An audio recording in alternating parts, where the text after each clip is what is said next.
Coming from Cincinnati, this is the Spin Lob.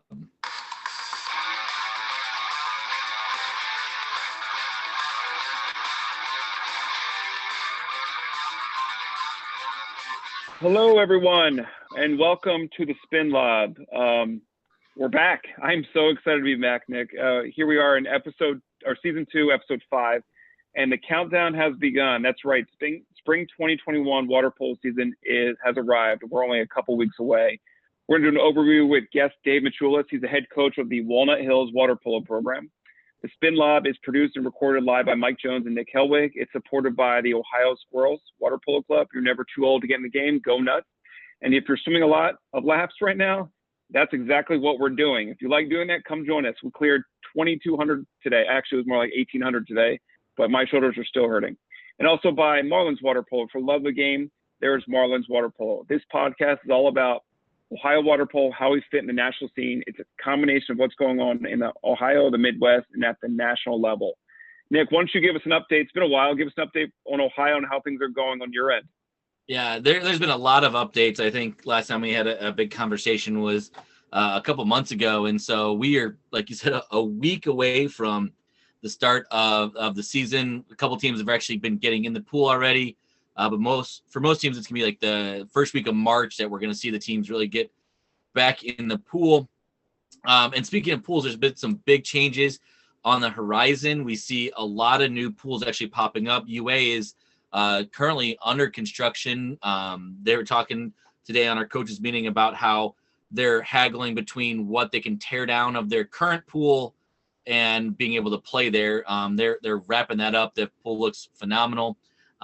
St. Xavier just released their plans to update their pool, new liners and updated gutter systems and air handling and making it more like a St. X home. And then just this week, Cincinnati put down Sycamore dropped its big announcement that there's a $3 million renovation going into their pool, making it an all deep facility, 8 lanes with a seating capacity of over 400 spectators. So that's going to be really cool to see in the next couple of years, these new pools pop up.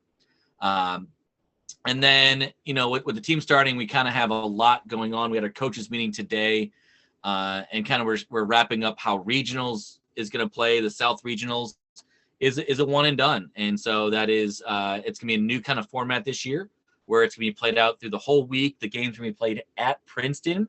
But it'll be, the first round games are on Monday night for boys, Tuesday night for girls, and then the second round on Wednesday for boys and Thursday for girls. And then the championship games will be on that Saturday. And right now, at least the top 2 teams are advancing to state. That vote's coming down soon about if it's going to be 3 teams or 2 teams from regional. So that'll be coming out shortly as well. There's also going to be a lot of new faces on the pool deck. Walnut Hills, we're actually talking with Dave today, but he's got a new girls coach with him as well, Kevin Boyle. St. Francis has got a new head coach with Aaron Borgman. New Albany has a new head coach as well. And St. Charles is looking for a new head coach. So a lot of new faces going to be showing up on the pool deck this season. The tournament schedule, what back in December looked pretty bleak. Not a lot of teams look like they're going to be able to host.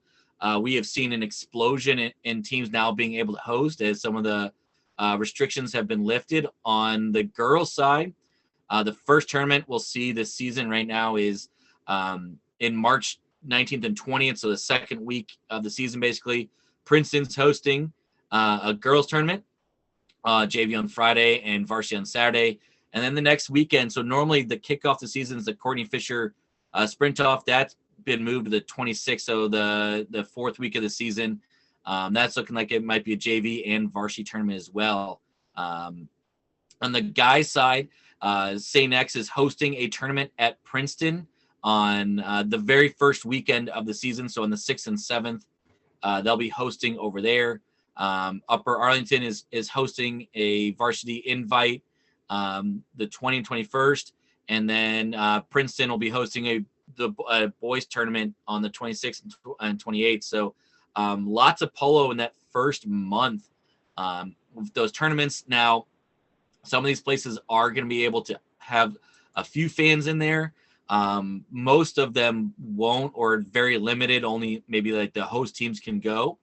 But then most teams are going to be trying to live stream all the tournaments and dual matches. And that'll be kind of posted, at least the links, hopefully posted up on OhioWaterPolo.com. So any parent, any fan, any coach from around the state can hop in. This actually could be really good for recruiting for college, that they can kind of watch these games a little bit to see, where players are at and teams are at. And so that's great.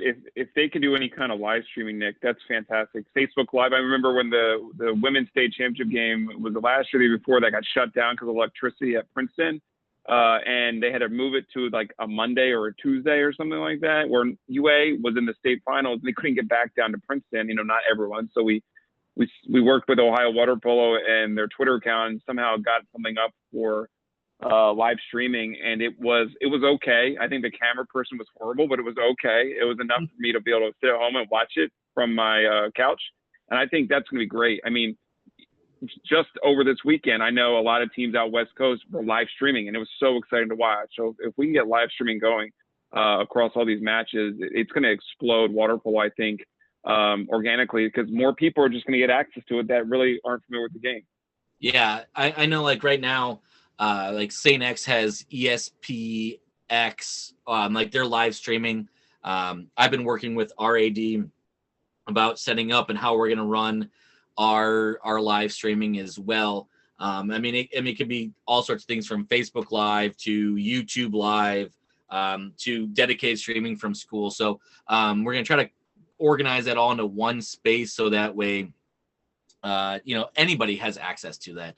And I think that could be really big. And, especially with all these dual matches, that schedule's kind of been getting organized as well. The South region actually increased the amount of dual matches this season because people weren't sure how they'd be able to go tournaments or not. So every team is playing each other twice, which is going to be a lot of home games, which would be, without fans in some places. So that the live streaming is going to be important on that. And so really the South region, the first dual matches start on the week of this March 16th. Sycamore takes on Walnut Hills in our first one. Mason hosts Princeton, and then Milford will host St. Xavier and the Mavericks.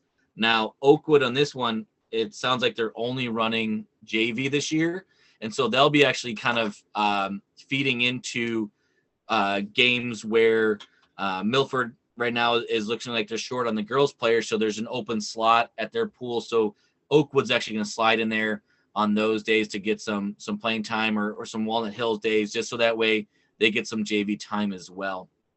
In the North region is Thomas Worthington is hosting UA on 3/10, so very early set of games for those. The first boys game will be Napoleon hosting Sylvania on the 16th.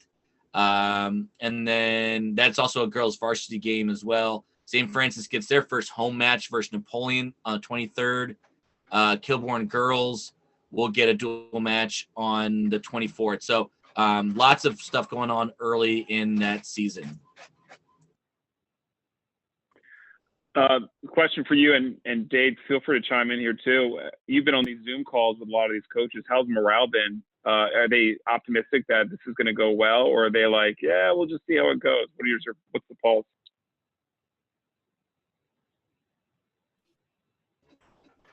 I mean, it's been pretty interesting on this. So I mean, you got some coaches that they're we're going full bore, playing on as many tournaments as others. Some are more cautious. Some are still just not even sure what exactly they can do when it comes to traveling, because that's going to be a big one.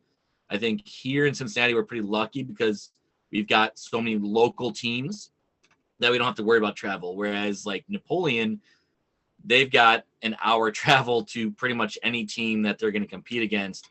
Toledo's got St. Francis and Sylvania, but then after that too, they've got travel as well. So down here, I thought it sounded pretty optimistic. I think it sounds like teams are wanting to get in as many games as they can for their players.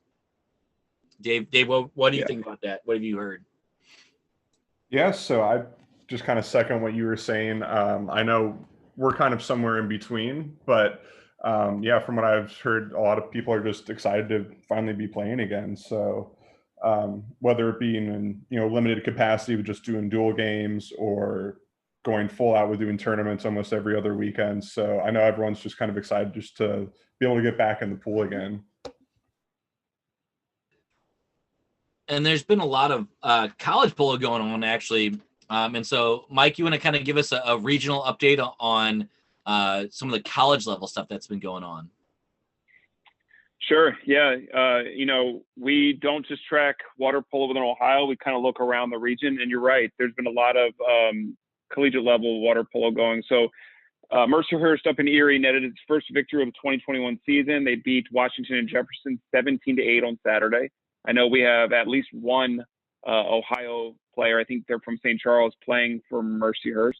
Mount St. Mary also in action yesterday, defeating Salem 18-10. Salem's based out of West Virginia. Out of the Division 2 and 3 teams, McKendree is having the best season so far with 4 victories last weekend, but Gannon and Mount St. Mary's are only 1 loss behind with 3 each, so it seems to be very close and competitive. Women's side, we have Division 2 and 3 college women start up later in the month of March, but there are a few scores from recent games. Number 6, Michigan recently defeated number 13, Indiana, in a close 8-5 victory. It always seems to be a contentious battle between those two. And this snapped a 4-game winning streak for Indiana. So Indiana has been on a roll. Saturday, Michigan hosted St. Francis in Salem, and I believe they came out on top. They did win all 4 of their games this past weekend at their own invitational.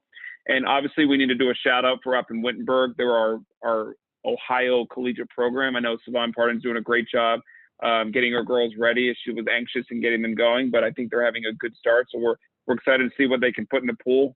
And I know it's going to be a good season for them. In other news, unfortunately, not too long ago, one of a very tenured water polo associate, I should say, Gregg Emde, passed away recently.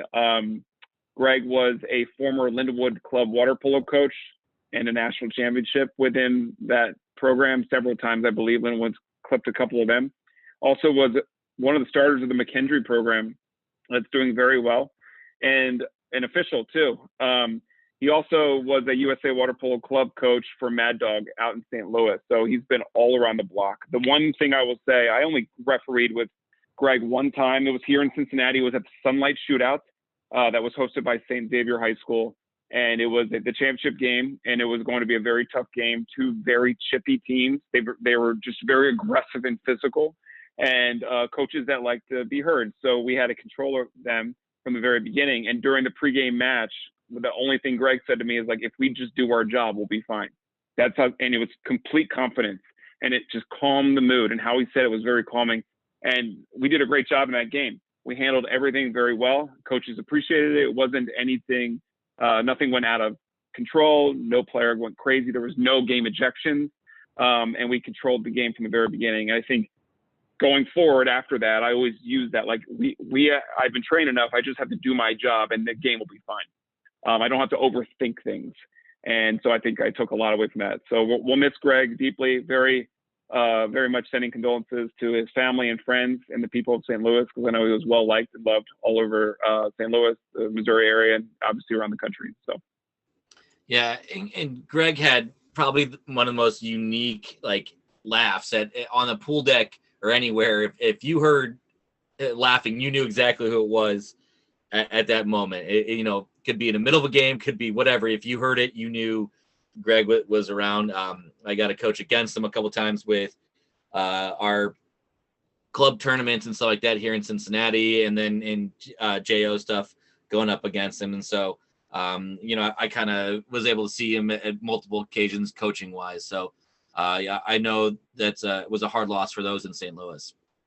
But we're gonna now move a little bit on to talking with Dave Matulis, the head coach of the Walnut Hills programs, relatively new, one of the newest varsity programs here in Ohio. And so, Dave, what have you been doing to get yourself ready for the season? What have you been excited for as we've gotten closer? Yeah, so thanks for having me on, guys. Yeah, we're really just excited to finally be able to get back in the pool. I know we're not starting for another week, but it's going to be the longest week ever, just waiting to finally be able to get back for our players. And um, I've had a lot of players ask me, over the last couple of months, hey coach, they're chomping at the bit, they're ready to go, and they've been asking me if they can just get in, once a week, just to get back in the pool or anything. And unfortunately, with CPS, we had to put a pause on all out of season sports. Like we weren't allowed to do any practices or anything. So unfortunately, we weren't allowed to do anything in the off season with them. But no, our players are pumped. I'm excited to be coaching again finally, and yeah, we're just ready to get rolling. With a quick start to the dual match portion of the season, I think this is the quickest we've jumped into having dual matches. Season seems a little shorter than in the fall, where we get about a month to prepare for kind of these dual matches, especially now that they are very important with regionals and ranking. How are you going to get your players ready for meeting up with Sycamore in week 3 of the season? Yeah, so it's definitely going to be different. Like you said, these dual matches are really important going in, and especially this year for us, because we're not going to a lot of tournaments outside. So it's really going to affect our record with all of these, 12 dual matches that we're doing this year. So these are really important. We're putting a lot of focus into these. But like you said, it's a quick start. We're 2 full weeks of practice, and then that next Tuesday we got a dual match against Sycamore. So we're going to change a little bit. Normally to start the season, we start with a lot of fundamental skills, a lot more conditioning. And I think this year we're going to shift a little bit more to doing more game situational stuff, maybe get in a scrimmage day so that some of our new players are able to get a game-like situation and they can kind of see how the game flows before actually playing in that first game of their high school career. And we're in a little bit of a different situation with that, with us only being a second-year program. We have, over half of our team's going to be brand new this year. They've never played the sport before. And so I think getting that, game situation, 6-on-5, kind of unique stuff that only happens during the game, it's going to be crucial for us to get those in those first couple weeks. And so it'll be interesting ramp up to the season for sure. So it's a different season. Typically you'd be sitting in August getting your team ready, but now you're going to be sitting in March in the spring. Do you envision any positives or drawbacks moving into the spring? Yeah, absolutely. Actually, so one of the biggest positives we had is so our swim coach has really pushed water polo on her swimmers, and which is awesome, because I know, you hear some rumors of some other schools where the swim coach and the water polo coach don't always see eye to eye. Some swim coaches like to only have their players swim year round and whatever. So it's really cool that she has like her full support. She's helped me recruit a lot at the school to bring in new players and swimmers onto the team. So I think a lot of that has to do with us being after swim season. With swim season ending the week before, she just wants her swimmers to stay in the pool year round. So she's really pushing that on. So that's definitely been one of the huge benefits for us. And just opening up the sport to new athletes. I think I have a couple players who played on the football team for Walnut Hills this fall. And so obviously if we were in the fall, they wouldn't have been able to do both at the same time. Right. So we've been able to kind of open that up to new athletes. And then, on the flip side, we've also lost a couple athletes for, unfortunately, for playing, some spring sports like lacrosse, softball. I know, Nick, you mentioned that you might have lost a couple players that way too. I'm sure almost every program has for those spring athletes. So, it's kind of one of the drawbacks. And I think the other thing is just not having any outdoor games. I'm guessing it's going to be a little too cold in March and April in Ohio to do any outdoor tournaments or anything like that. So that's one of the cool things, especially at the Ohio Cup. in the fall. And I know St. X used to host a big tournament at Coney Island that, we're not going to get those outside this year, which those are always my favorite games to coach in and be at, just having that outdoor playing atmosphere. Now, if you have a later dual match against St. X, because they're currently playing at PCY, when that bubble comes down, you'll get some outdoor games, whether you want them or not. I think our game might be one of the first couple games outdoors in late April with the bubble down at Paul Crowsley Y. So that might be a little chilly on the outdoor games. Yeah, it might be a little chilly for the players hopping in and out of the pool on the bench for those first couple of weeks. Yeah, like you said, luckily for us, we're playing them, I think, the last dual match of the season and our third to last dual match of the season. I think we're playing them in weeks 10 and 12. So hopefully it'll be a little bit warmer in May when we're out there, but we'll see. It'll still be awesome to be outdoors and playing water polo. It's a great facility over there. Yeah, hopefully global warming will kick in a little sooner. Yeah, we don't have the 10 inches of ice that we got this week. Yeah. You mean you didn't like walking outside in the cold when you were putting the goal away this morning? I think I was standing in snow in barefoot putting that goal away this morning, so a little frigid, I guess. Once your feet go from standing in the snow, it's not quite as bad, but it's that first part before your feet go numb when you're walking through the snow barefoot. That's really it's really painful. Yeah.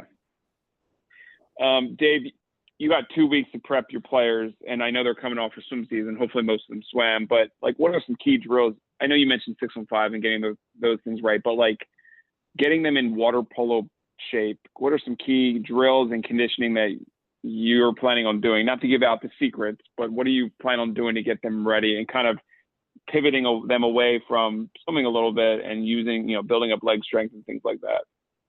Yeah, so I think you mentioned it, building up leg strength is the main one, especially for those kids who haven't had the experience in water polo. Treading is completely different from anything they've ever done usually. So it's really hammering home, building up the legs, treading, and not just that, but learning how to do it correctly, because it's a very unique thing to learn how to do. Once you get it, it's easy, but it can be hard. I've had some kids struggle with it. A lot of kids in the past struggle, and myself included, when you're first learning how to play, just getting the motion down. So leg strength is going to be huge, doing a lot of basic skills. So a lot of proper throwing technique, make sure the ball position's correct, a lot of stuff that's going to prevent injuries down the road. We like to knock those things out and kind of nip bad habits in the butt kind of early so that they don't continue to develop, picking the ball from on top instead of underneath. Just a lot of really things that people who've been playing for a while think are kind of basic, but it's so important to that foundation when you're building up players who've never played before. And so that's really what, with so many new players, that's really what we're going to kind of focus on a lot in the first couple of weeks, as well as I mentioned before, trying to work in some game situation stuff so that we're not in complete shock in that first game against Sycamore right out of the gate. What COVID procedures have you kind of really had to work around or work with, and even vaccination of your coaches? How has that kind of all gone for you guys? Yeah, so you mentioned vaccination. That's something that CPS really pushed a lot of their employees to do, is to get vaccinated. And so I've actually gotten my first round, I think it's about 3 weeks ago. I'm still waiting to get contacted by the health department to get the second round of the Pfizer shot. But yeah, so they've been pushing hard to get their employees vaccinated. So I was glad to see that coaches were on that. We were on the second wave of people that were eligible to get vaccinated at CPS. And, outside of that, just there's a few things that we've had to work around. So one of them is, as of right now, we're not allowed to travel to a competition more than 100 miles. And so like last year, we went to a tournament in Columbus. Can't do that this year.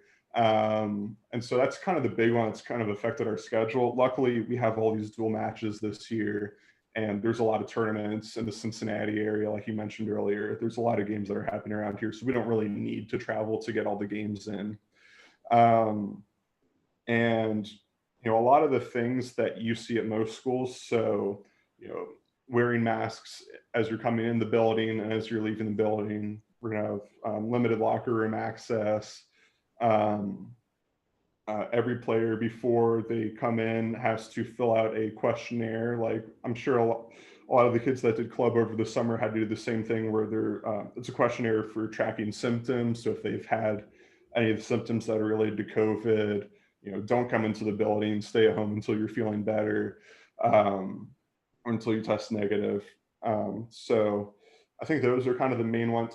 We're doing a temperature check coming into the building also. That's also going on the questionnaire. So those are kind of some of the main ones. I know, like, during games, there's going to be a limited access you mentioned, for spectators. I'm not too, because we're not hosting any games this year. So, and the protocols for the games kind of vary based off of, where you're playing at, which is going to be another little challenge to remember all the different COVID protocols for each facility. But yeah, so yeah, that's kind of what we're doing to kind of, work within the COVID procedures to, make not just make sure everyone feels safe, but make sure everyone is safe and when we're playing.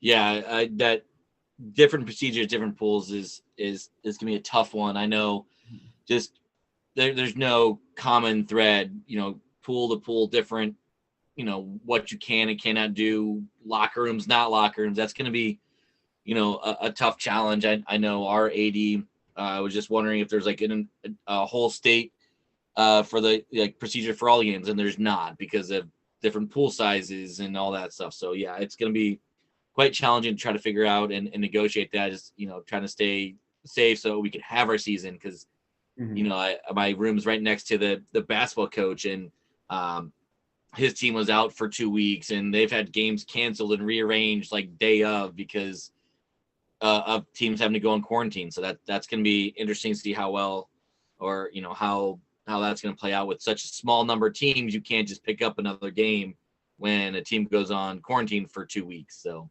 we'll see how that hopefully doesn't happen too much.